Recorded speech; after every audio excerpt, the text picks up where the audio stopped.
एक बहुत ही भोला भाला सा आलसी लड़का था। वह कोई काम नहीं करना चाहता था। बस खाना खाता, घूमता और सोते रहता था। एक दिन उसे किसी ने बताया कि एक आश्रम है जहां पर कुछ नहीं करना पड़ता है और हर दिन 2 समय का खाना और नाश्ता मिलता है। तुम वहां जाकर के रहो। उस आलसी लड़के ने सोचा कि ये तो बहुत ही बढ़िया है और वह उस आश्रम में जाकर रहने को सोचा। और फिर वह भोला भाला आलसी लड़का अपना सारा सांसारिक जीवन छोड़कर उस आश्रम में जाकर रहने लगा। आश्रम में गुरु जी रहते थे। वह कुछ समय सबको प्रवचन देते हैं। वह आलसी लड़का सुनता था, बाकी समय आराम करता था और फिर भर पेट खाना खाकर सो जाता था। ऐसे ही उस लड़के का दिन गुजरता गया। एक दिन उस आश्रम में कुछ भी नहीं बना। नाश्ते के समय नाश्ता नहीं मिला। उसने सोचा नाश्ता नहीं मिला, भोजन तो मिलेगा। अब भोजन के समय भी उसे भोजन नहीं मिला। लड़का दौड़ करके गुरुजी के पास गया और उसने पूछा कि आज भोजन क्यों नहीं बना। गुरुजी ने कहा कि बेटा, आज एकादशी है और जितने भी आश्रम के सदस्य हैं उनका उपवास है और तुम्हारा भी आज उपवास है। आज भोजन नहीं बनेगा। वह लड़का आलसी था और उसे भूख भी बहुत लगता था। उसने गुरुजी से बोला कि मैं उपवास नहीं रहूंगा, मुझे भूख लगी है, मैं खाना खाऊंगा। गुरुजी ने बोला ठीक है, जाओ भंडारे में से सामान लेकर के आओ और आश्रम में नहीं बाहर ले जाकर के बना लो, लेकिन याद रखना भोजन बनाने के बाद सबसे पहला भोग भगवान को लगाना और फिर तुम प्रसाद पाना। वह लड़का बोला ठीक है और फिर अनाज लेकर नदी की ओर पहुंचा। भोजन पकाने लगा, तैयार हुआ। उसके बाद कहने लगा कि भगवान श्री राम आइए, पधारिए, भोग लगाइए। अब जब उसे लगा कि भगवान तो आ नहीं रहे हैं, तो फिर कहने लगा कि मुझे मालूम है आपको तो अच्छा खाने की आदत है, मैं बना नहीं पाया और मुझे अच्छा भोजन बनाने भी नहीं आता, लेकिन जो भी रूखा सूखा बना है आकर खा लीजिए। भगवान श्री राम उसकी सरलता पर बहुत ही प्रसन्न हुए और उस लड़के को दर्शन दे दिए। उसने देखा कि भगवान श्री राम आए हुए हैं और उनके साथ में माता सीता भी आई हुई है। लेकिन लड़के ने सिर्फ 2 लोगों के लिए ही भोजन बनाया था, एक अपने लिए और दूसरा भगवान के लिए। और अब क्योंकि भगवान के साथ माता सीता भी आई हुई थी, तो उसने उस भोजन को माता सीता और भगवान के सामने ग्रहण करने के लिए रख दिया। भगवान श्री राम और माता सीता ने भोजन किया और उसके बाद जब वह जाने लगे तो यह भोला सा आलसी सा लड़का बोला कि प्रभु, आप आए, दर्शन दिए, बहुत अच्छा लगा। मुझे खाने को कुछ नहीं मिला, लेकिन कोई बात नहीं, लेकिन आपसे एक विनती है कि अगली बार जब आप आएंगे तो कितने लोग आएंगे ये बता दीजिए, ताकि मैं उतने लोगों के लिए भोजन बनाकर रखा रहूं। भगवान श्री राम मन ही मन मुस्कुराए और फिर अंतर ध्यान हो गए।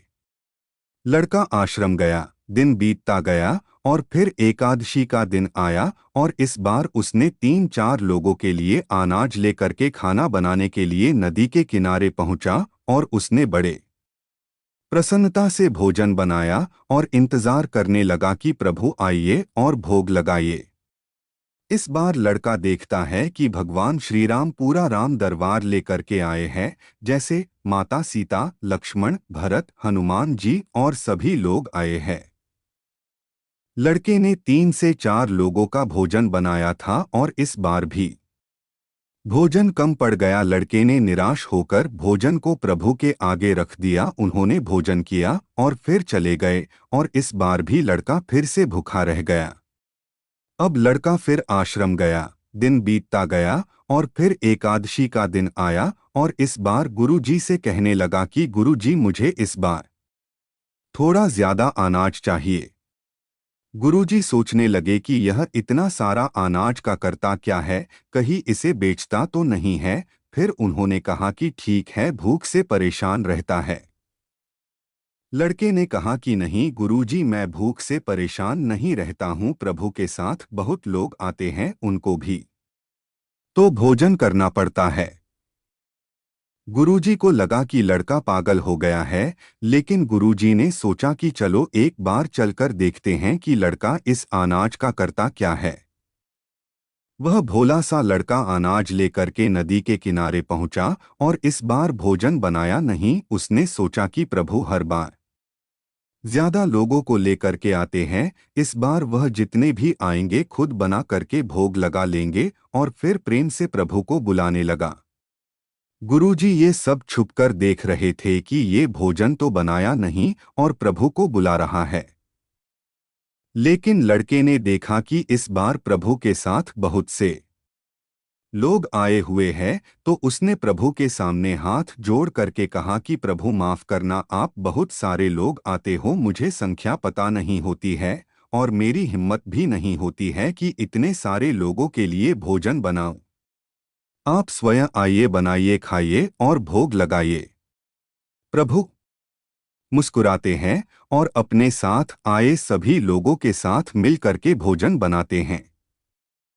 गुरुजी ये सब छुप करके देखते हैं और फिर लड़के के पास आकर के कहते हैं कि तुम ये कर क्या रहे हो।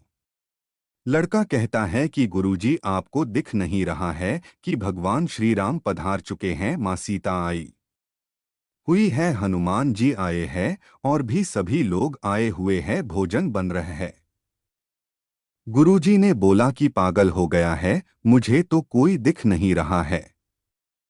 लड़का गुस्सा हो गया और बोला प्रभु आप ये क्या कर रहे हो, एक तो मुझे भूखा रखा है और गुरुजी को दर्शन नहीं दे रहे हो, जो मुझे पागल समझ रहे हैं, कृपा करके गुरुजी को दिख जाओ। भगवान बोले नहीं, मैं इन्हें नहीं दिख सकता। लड़का बोला क्यों नहीं दिख सकते, मेरे गुरुजी तो बहुत महान है, बहुत बड़े ज्ञानी और ज्ञाता है। भगवान बोले हाँ, ज्ञानी और ज्ञाता होंगे, लेकिन तुम्हारी तरह सरल नहीं हैं। जो सरलता तुम में है वो तुम्हारे गुरुजी में नहीं है। लड़के ने ये बात गुरुजी से कह दी कि भगवान श्री राम कह रहे हैं कि आप में सरलता नहीं है, आप मेरी तरह सरल नहीं हैं, इसलिए आपको नहीं दिख सकते।